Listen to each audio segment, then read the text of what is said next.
Well, hello there, Artie. How's my heart doing? I'm a big fan of Mobvoi smartwatches, but I haven't spent much time with their more streamlined fitness trackers. They sent over a TicWatch GTH Pro for me to take on a test drive and share my thoughts. A little quick bit of housekeeping. I like fitness bands, but in general, I prefer wearing devices that have more robust notifications and replies. I can get a little cranky when I see a notification which only needs a quick bit of my attention for a reply, but instead of just acting on it right here, I have to pick up my phone and deal with it there. I like my wrist to have a bit more of a computer on it. You gotta filter parts of this review through that perspective. Mobvoi is doing something a little different with this fitness tracker. It covers a lot of familiar territory. Track those steps, track your heart rate, target specific workouts. It watches you while you sleep. This is all pretty much expected at this tier. But then we step up to some more interesting health tracking. Blood oxygen, that's something folks are increasingly interested in keeping an eye on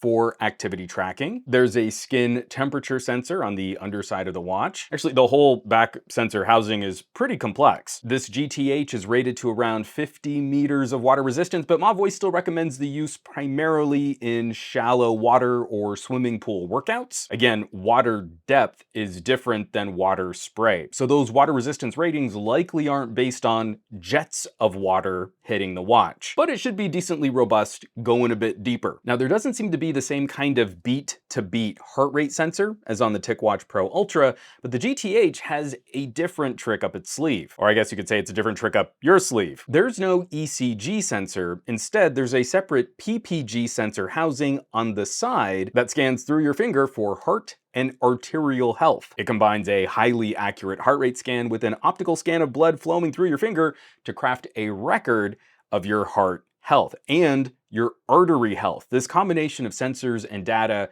performs a similar function as an ECG. And this data ties into the RD service on the watch and in the Mobvoi companion app on your phone. Mobvoi recommends scanning at least once a day, roughly the same time every day, and this will show health trends over time. RD generates scores on your health and tries to derive an estimated age of your cardiovascular system. I apparently have the arteries of a 30-year-old. But if your estimated artery age is higher than your actual age, that's the kind of data you might want to use to refine your diet, workouts, and other activities. It's a little different than some of the other fitness trackers I've played with, but it's easy to see the benefit here for folks wanting to track specific aspects of not only their workouts, but their overall physiology. The other fitness bits are solid. Wearing both the GTH and a TicWatch, the GTH is much more sensitive to an increase in activity. It only took about a minute of active walking to get a notification that the watch could track a new workout. The TicWatch tends to be much more conservative, maybe not logging a workout until about 5 minutes of constant activity. There aren't nearly as many granular variations in the workouts on the GTH, but the core regiment of major workouts is well covered. And I like these smaller screened watches. These are so much more comfortable for me for sleep tracking. Now, the TicWatch is just a bit too big for my wrist, where I never quite feel comfortable sleeping with it. There's a good collection of watch faces to choose from, not as broad as on a proper Wear OS smartwatch, but you should be able to find something in there you like. There's no microphone or speaker phone calling, but there are some other handy applets, a stopwatch, a timer, weather widget, and music controls. The main drawback for me,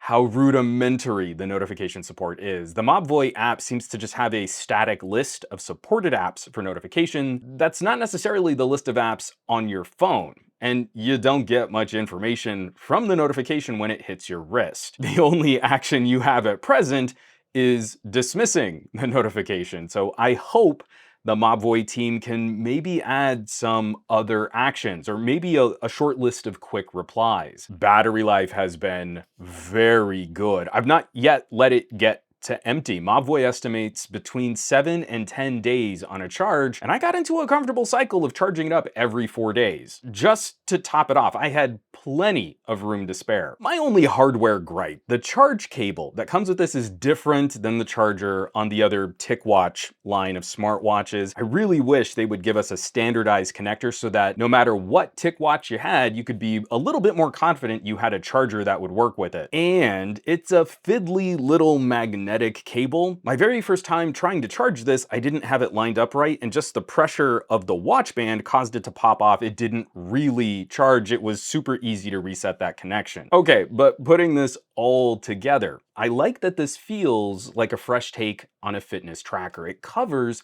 what we expect it to cover, and there's a little twist on some of the more advanced fitness tracking. I think there's a clear target of competition in mind with this watch, not just, the design, but also the price tier. Going after some of the really solid Amazfit trackers, keeping Fitbit squarely in their sights, especially landing all this tech at a $99 price tag. I wish there were a few more techie computer features, but the core fitness approach is very good. I will, of course, leave some links down below for more information on the Mobvoi GTH Pro. Maybe shop one of these puppies online. As always, thanks so much for watching, sharing these videos, subscribing to the channel. The support has been great. Greatly appreciate those of you smashing bell icons, checking links in the description, maybe shopping a little merch. That kind of stuff really does help keep production rolling on this channel.